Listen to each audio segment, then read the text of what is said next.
Hey folks, before we dive into today's podcast, I just wanted to let you know that the new and improved SuperPath Pro is up and running, and it's awesome. So I'll just give you a quickie overview of what you get. SuperPath Pro members get access to a library of courses and content. They get monthly one-on-one calls where we pair you up with a peer and give you a simple agenda. It's an opportunity to meet people and kind of brainstorm and talk through content challenges. We're also doing monthly what we're calling SuperPath Socials. So these are group calls. We just did our first one. We had 45 people. There is a sort of large group component, and then there's breakout sessions where you put into smaller groups for sort of specific discussion on a content trend or problem. And then we're also doing private AMAs in the Slack group. So each month we bring in somebody for an AMA and we run that in the Slack group. So all of that is $500 a year. Our goal is to make it the absolute best deal in content marketing. If you want to learn more about it, it's all on the homepage, superpath.co. And if you have any questions, feel free to hit us up. Thanks so much. I find that when you start creating, it's like it breeds more creation. Oh, yeah, So that's awesome. If you stop, then you just become stuck and get in a rut. You don't remember how to do it anymore. It's like once you're in that flow, you're in that flow state. For me, the more I create, the easier it is to just keep creating more and more of that same work and just like improving my voice every time, like improving a way that I'm able to say it every time. Hey, and thanks for tuning in to another episode of Content Briefly. Really excited to share this conversation with Heike Young. She's the head of content and integrated marketing at Microsoft, and before that, spent 11 years at Salesforce. So, as you might imagine, we talk quite a bit about enterprise content, what that looks like, her day-to-day work. Lots to explore there, and really interesting too. It's just so different than the startup-y, VC-backed content world that I've come up in. We also talk about Heike's LinkedIn. She has been posting these short form videos for almost a year now. That's how I first came across her, and this was the first time that we've met. And that connection happened as a direct result of some of the really cool content that she's been posting on LinkedIn. So it was just interesting to hear some of the ways that she's flexing her creative muscles, learning some new skills, some of the benefits that have come from doing this, and it's actually quite inspiring too. Lots to like here. It was really great to meet Heike. As always, I enjoyed this conversation, and I hope you do too. This episode is brought to you by our friends at Brevo. Want to take your business to the next level? Brevo is the all-in-one marketing tool that helps you manage your customer relationships at every stage of the journey.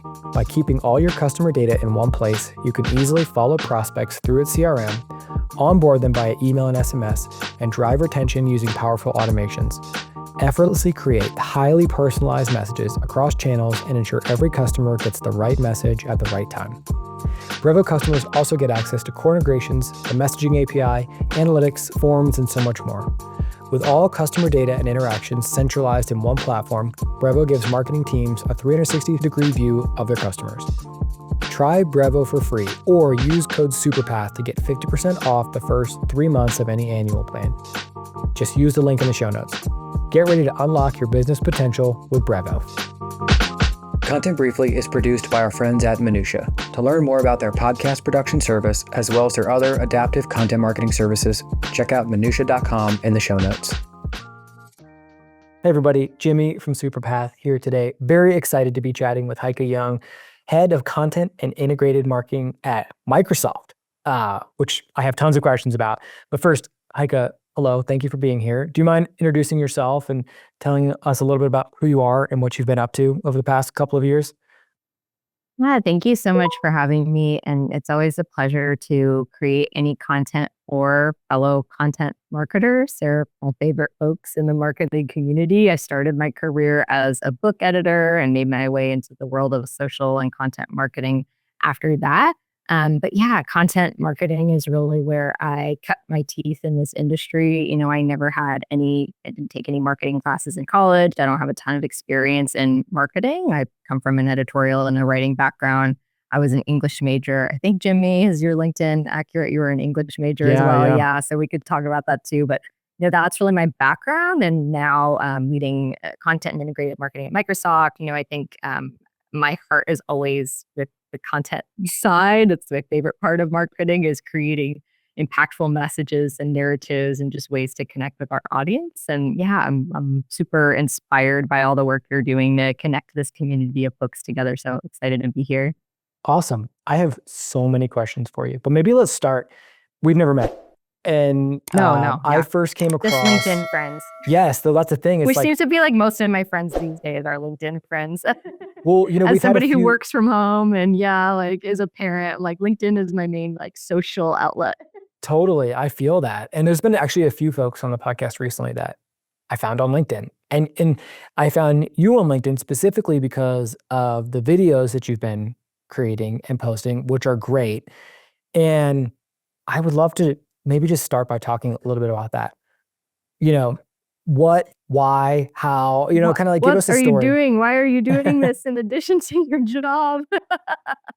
That's what my friends and family all want to know. They're like, why are you making more work for yourself and filming videos on LinkedIn? So it's a great question. And yeah, if you're listening to this and you have no idea what Jimmy's talking about, I'm sure we'll put a link We'll in link, the yeah. comments and yeah, all of the places to my LinkedIn profile. And yeah, primarily since I guess January of 2024, I've been creating these videos for LinkedIn about content strategy, about content careers, about marketing leadership careers. I guess would be some of the main areas that I focus on.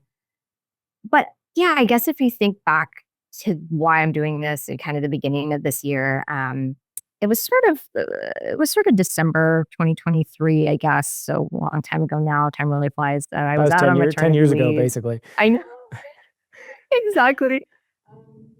I was out on maternity leave. I was pretty sleep deprived. I was not, not working currently. I was on a break from work. I was in a senior director of content strategy role at Salesforce, and I've been working there for about 10 years. And I think just personally and professionally, just feeling kind of burnt out and stuck in some ways. I was up at all hours of the night with a little baby. I was not working and I was following along on LinkedIn with all the cool things that my colleagues were doing and events they were attending and having a little bit of FOMO. At the same time, I really perceived that there were some challenges and really kind of big obstacles that a lot of my friends in content marketing were facing. Just questions that they'd never been asked before about the ROI of their efforts or how are they using AI, and everybody's concerned about their roles and the future of the industry. And so I guess all these things were kind of swirling in my head at the same time. And I was also probably watching a lot of YouTube videos and TikTok videos at the time, not gonna lie, because I was up at all hours in the morning Yeah, with a yeah. newborn baby.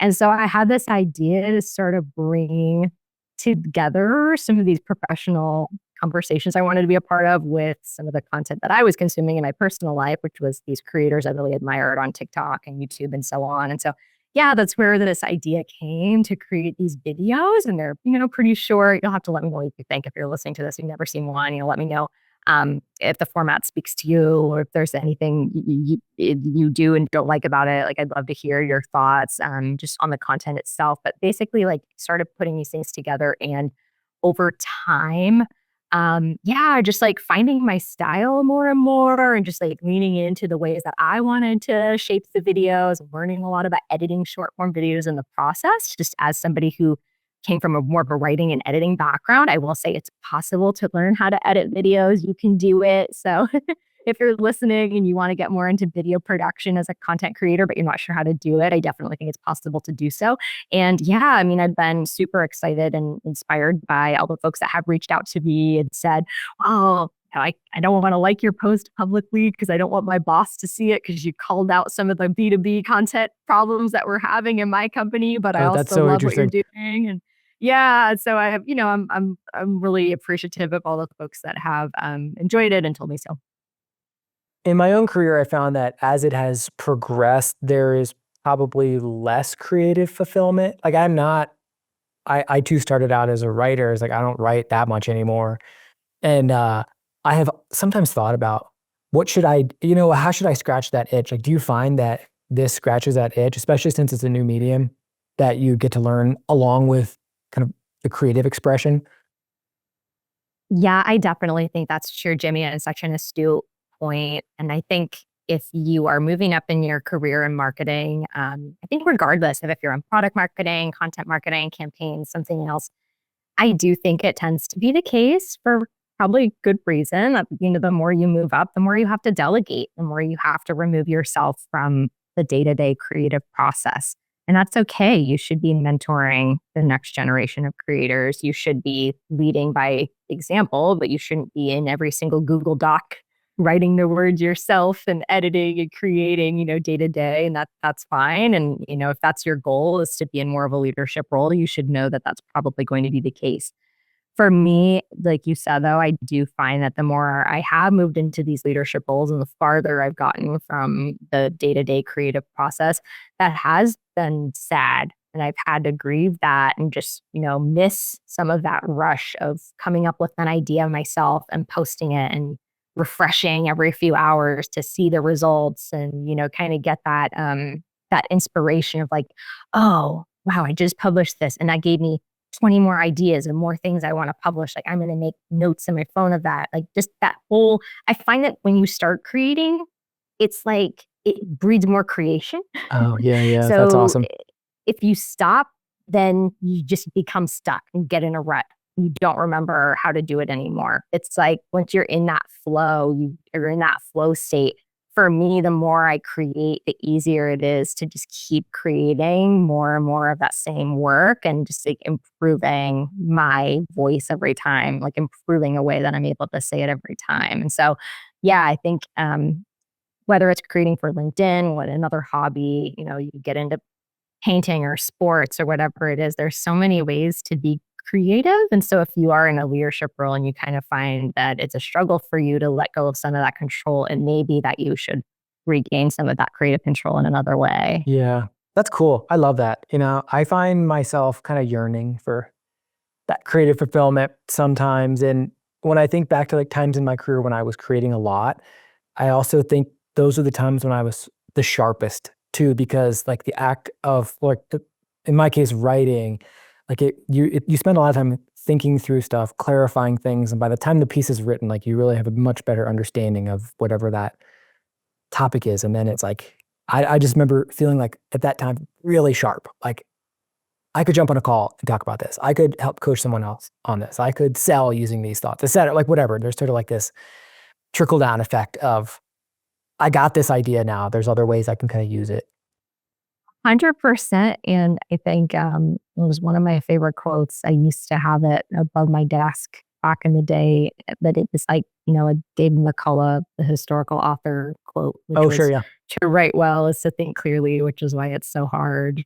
Right. And if you're not writing, if all you're doing all day is reporting on results, making slides, you're not really putting your pen to paper, you may be missing, and also just sitting in back to back meetings all day, you may be missing those opportunities to think deeply. And so, yeah, for me, that is a huge part of the creation process is it forces you to have something pointed to say. Yeah. I love that. I do want to, so we're going to link to your LinkedIn. I want people to go check it out. Like the videos are awesome. They really are good. They have kind of like TikTok-y vibes, but like B2B versions. They're awesome. I do want to ask you about Microsoft and Salesforce. And obviously there's, I'm sure, plenty of differences. In my mind, they're sort of lumped together in this kind of broad sense of large companies, and at least the content marketing world that I grew up in was very startup-y. It's like companies using content to grow, and like they might not really have other great options available to grow. Like, so there's a lot of pressure on content to make that happen. I'm assuming that's It's like a cheap, different. easy, free lever to use. Yeah, that makes sense.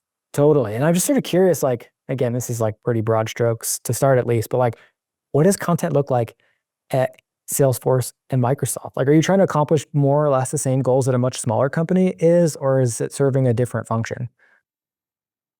It's such a great question, and it depends. That the answer is it depends. It's the typical, marketing answer, but it's like I think at these big companies, what you gotta understand from the outside is it may be, in your mind, it's like, oh, it's Microsoft. It's just this monolith within a Microsoft, within a Salesforce, within a Google.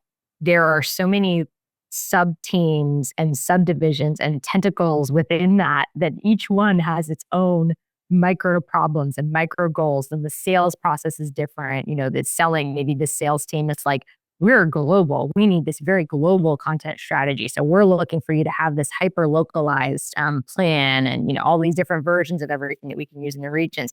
You might bounce over here to a different department. You're like, oh, we don't care about that. We've got one specific brand campaign that we need to land because in this area, nobody knows our brand and our awareness sucks. Then you travel over to this other region of the company and they say, we have a conversion problem. So we need to be creating a bunch of consideration and decision content for our prospects.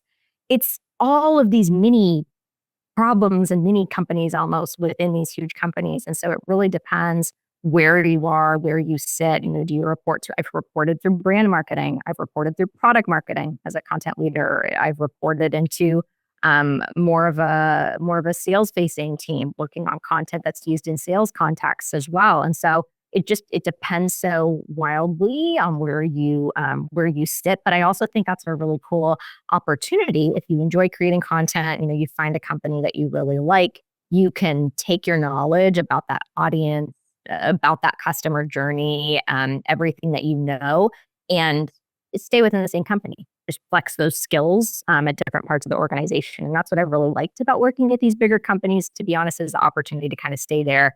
You keep your same benefits. You're not starting from scratch with a new Rolodex of colleagues. You have a baseline there, but you're able to try some new things and try some new adventures and put a little bit more pep in your step. And that's why I never set out to stay at Salesforce for 11 years. That's probably why I stayed there for so long, was just because I did have the opportunity to bounce around. Yeah. It's not like you're doing the exact same thing for 11 years. I'm curious about 11 years at Salesforce. Like, what was that experience? Like, when you came in, what were you doing? And then when you left, what were you doing? Yeah, such completely different things. And so are you familiar with Kyle Lacey? No.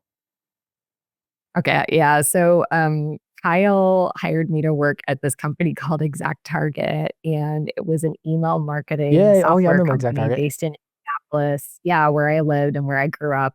I was the first content marketing writer hire on that team. Content marketing is brand new. I had a little bit of experience working at an agency on social and content and a little bit of book publishing experience, but I was pretty green. I was pretty junior. And so I was brought on as like the first content marketing writer that they really had at ExactTarget. 3 months after I started working here, it was acquired by Salesforce. So Gotcha. I didn't have a lot of experience working at ExactTarget. I barely worked there. And once it was integrated into the Salesforce machine, all of us at ExactTarget, were kind of, some people interviewed for different roles at Salesforce. Some people were reorged into different functions. I was really fortunate to be able to go over to the brand marketing team at Salesforce and work on the kind of like blog and ebook stuff. And it was kind of that traditional model of filling the top of the funnel through the blog, and then people fill out a lead generation form to access an ebook, and then we send them some nurture emails to move them along in their consideration and decision journey. And that was kind of how I got started. It was just working on a bunch of different types of content.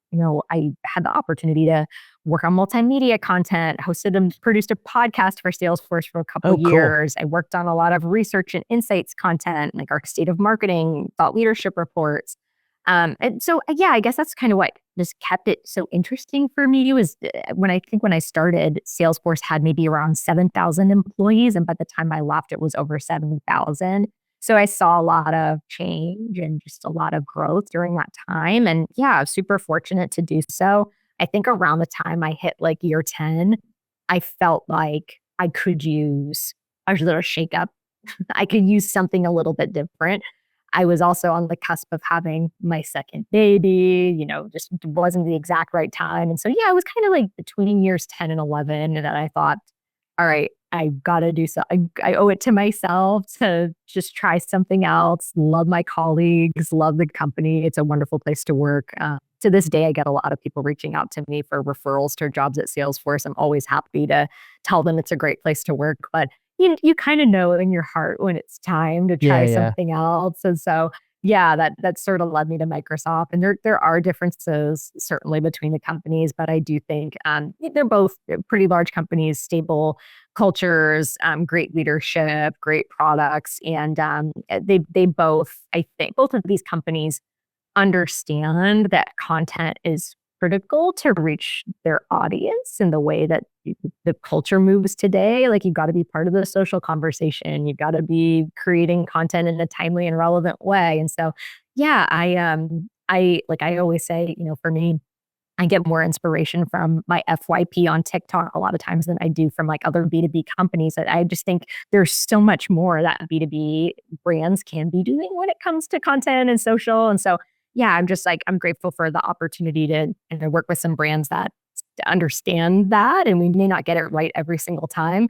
I poke a lot of fun in my videos of content voice, B2B buzzwords. I love to kind of like, I'm part of the community. Like I think most people know that when I post my videos, like I'm laughing because I'm part of it with you. I'm in the community. Like that's why I know how to make the jokes, is because I do it. Yeah, yeah. That's why I'm able to write these scripts, is because I'm intimately familiar with the way that B2B companies, with the way that they, kind of use these terms like digital transformation and AI powered and ever evolving digital age. Like I know that better than anybody else. Of course, I'm also part of, an effort with many of my fellow content marketers to kind of galvanize us and say, hey, we need to bring clarity for our audience. How can we do that? Yeah. Wow. Okay. I'm sort of stuck on 70,000 employees. In the county that I live in, there's about 50,000 people. So I just like trying to imagine every single one of them working for the same company. Uh, Yeah, and imagine all of them want blog posts written. wow, I'm So gonna have a nightmare about that. Like, yeah, the exactly, you're part of the like resistance. You're like, we can't publish everything. That's what brand marketing is, at a company like that.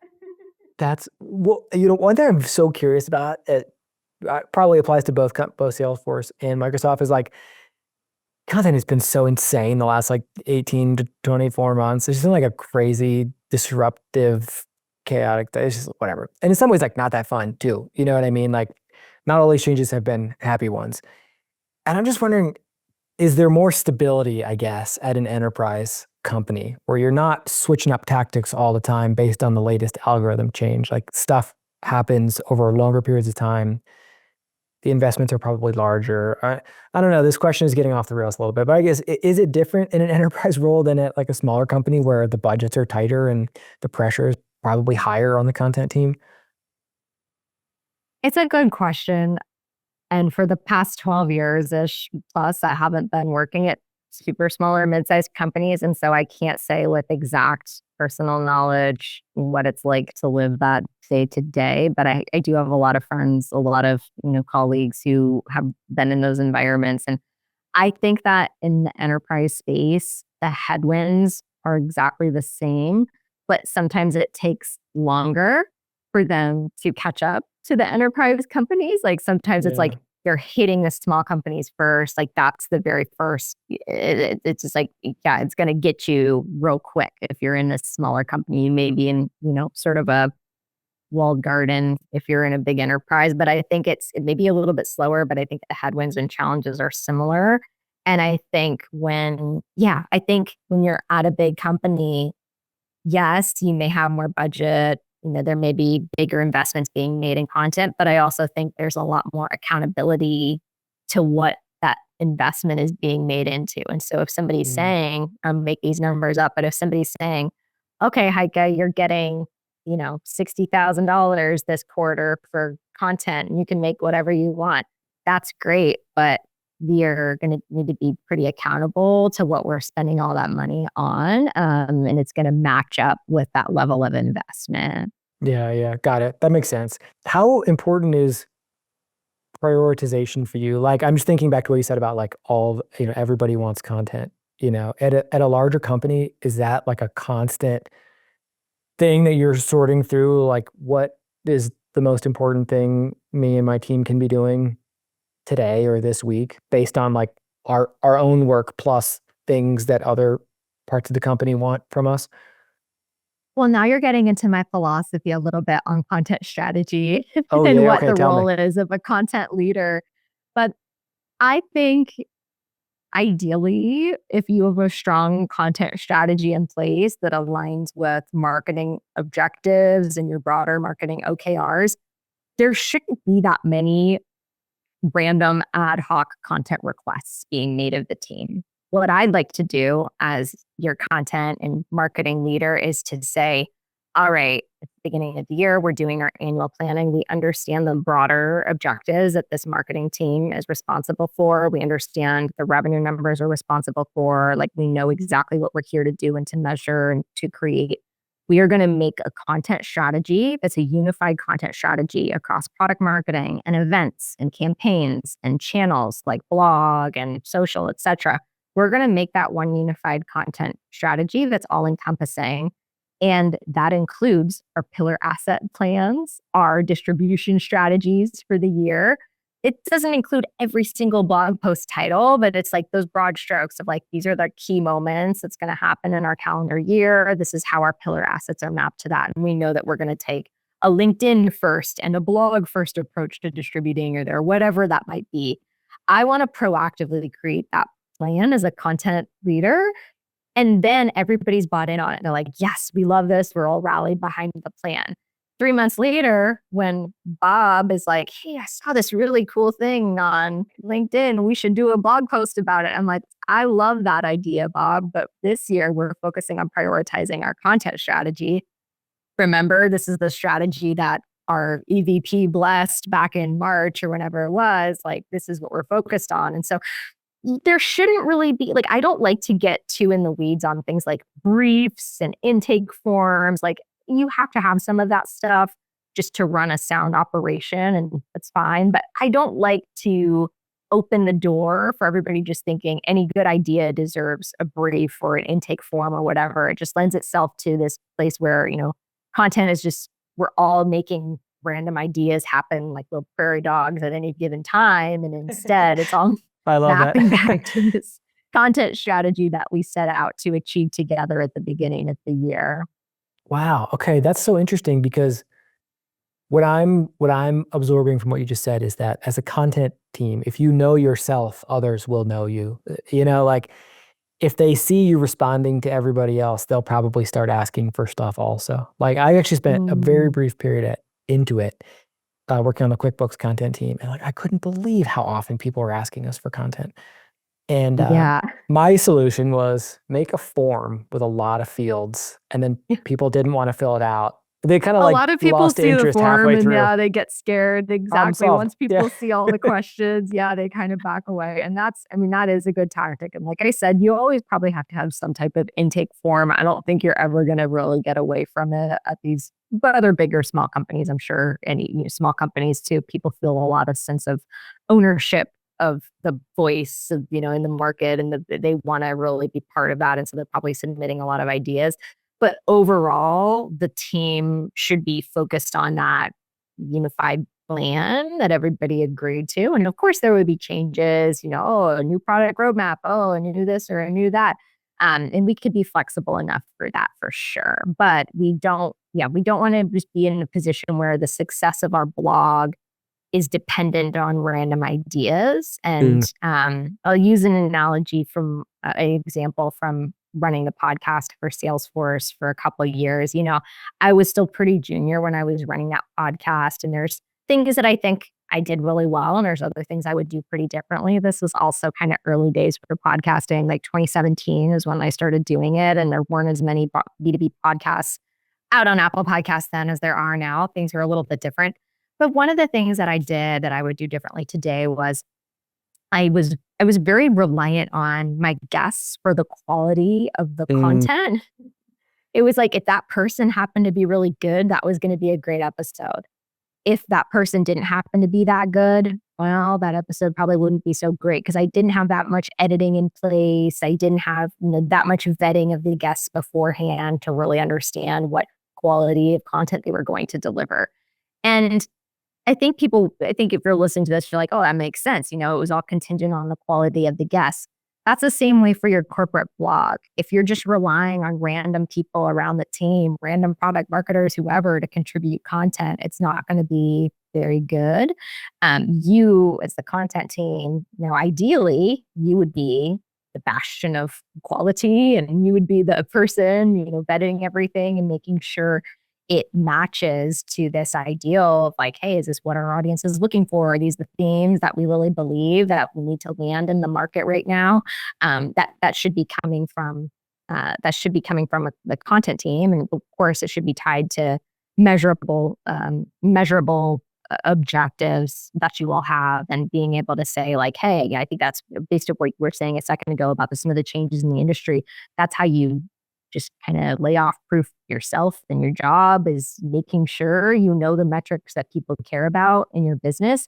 It may not be content metrics. They may not care about page views or time on site or bounce rate. So you may need to figure out, how do I connect what I'm doing to the metrics that people actually care about in the monthly business reviews, in the quarterly business reviews, or whatever. That is what is going to help you get from, if you want to, right, like where you are in the content team, to more of a leadership role. Again, kind of if that's your goal. Yeah. This is why people should watch your LinkedIn videos. Like that's like the vibes from what you just said are like exactly what I've seen in your videos. And it's awesome. It's very like empowering. I love it. What are you really excited about in B2B content right now? I sigh because I am excited, but I'm also, as you all know, if you've been following me on LinkedIn, I'm also saddened by some of the B2B content that's out there, and not because any of my fellow content creators are doing anything wrong. It's really some mistaken guidance from leadership at times on the voice that we need to use, or the content formats that are recommended to us as content creators.